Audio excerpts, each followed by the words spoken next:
اسلامی تاریخ ایسے عظیم لوگوں سے بھری ہوئی ہے جنہوں نے دین کی خدمت کے لیے اپنی خواہشات، آرام اور حتیٰ کہ اپنی زندگی بھی قربان کر دی۔ ایسی ہی ایک شخصیت حضرت سفیان ثوری کی ہے، جنہیں امیر المؤمنین فی الحدیث کہا جاتا ہے۔ ان کی زندگی علم، تقویٰ اور حق گوئی کی ایک روشن مثال ہے۔ یہ کہانی صرف ان کی علمی خدمات ہی نہیں بلکہ ان کے دلیرانہ کردار اور اللہ پر کامل بھروسے کی ایک عظیم جھلک ہے۔ پہلا منظر، علم کا شوق۔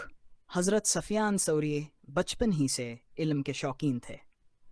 ان کے والد ایک نیک اور دیندار انسان تھے جو چاہتے تھے کہ ان کا بیٹا علم دین کا محافظ بنے۔ سفیان دن رات قرآن و حدیث کی تعلیم حاصل کرتے۔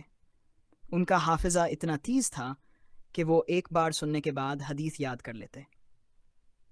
ایک دن ان کی والدہ نے کہا، بیٹا، ہم غریب ضرور ہیں لیکن علم دین میں امیر بن جا تاکہ قیامت کے دن ہمیں شرمندگی نہ ہو۔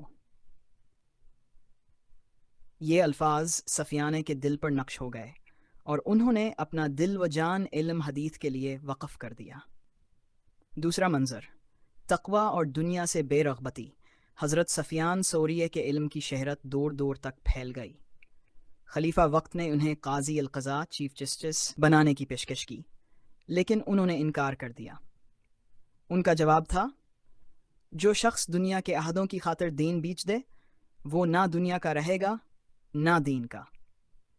اس انکار کے بعد ان پر ظلم کے پہاڑ ٹوٹے، لیکن انہوں نے کبھی سچ سے پیچھے ہٹنے کا سوچا بھی نہیں۔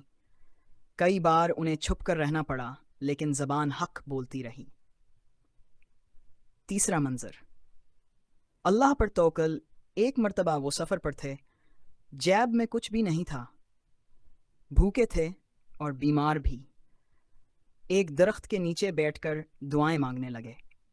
اسی وقت ایک شخص آیا اور بولا، کیا آپ سفیان ثوری ہیں؟ میرے والد نے آپ کے لیے یہ صدقہ بھیجا ہے۔ حضرت سفیانہ کی آنکھوں میں آنسو آ گئے۔ بولے، یا اللہ، میں نے تجھ پر توکل کیا اور تو نے میری لاج رکھ لی۔ چوتھا منظر، زبان کی حفاظت۔ حضرت سفیان ثوری کی زبان ہمیشہ ذکر الہی میں مصروف رہتی۔ وہ فرماتے تھے، اگر کوئی تم سے غیبت کرے تو اسے اپنا نیک عمل ہدیہ کر دو، کیونکہ قیامت کے دن وہ تمہیں اپنا اجر دے کر ہی جائے گا۔ انہوں نے ساری زندگی نہ کسی کی غیبت کی، نہ دل آزاری کی اور ہمیشہ سچ بولا۔ پانچواں منظر، آخری وقت ان کی زندگی کے آخری لمحات میں کسی نے ان سے پوچھا، سفیان، کیا تمہیں موت سے ڈر لگتا ہے؟ وہ بولے، موت سے نہیں بلکہ اس لمحے سے ڈرتا ہوں جب اللہ پوچھے گا، کیا تم نے میرا پیغام انسانوں تک صحیح پہنچایا؟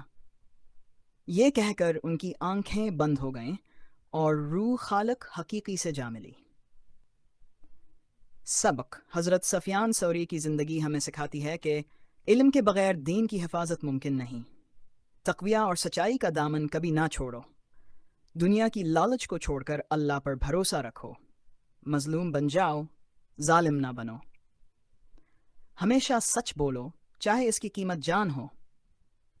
اگر آپ چاہتے ہیں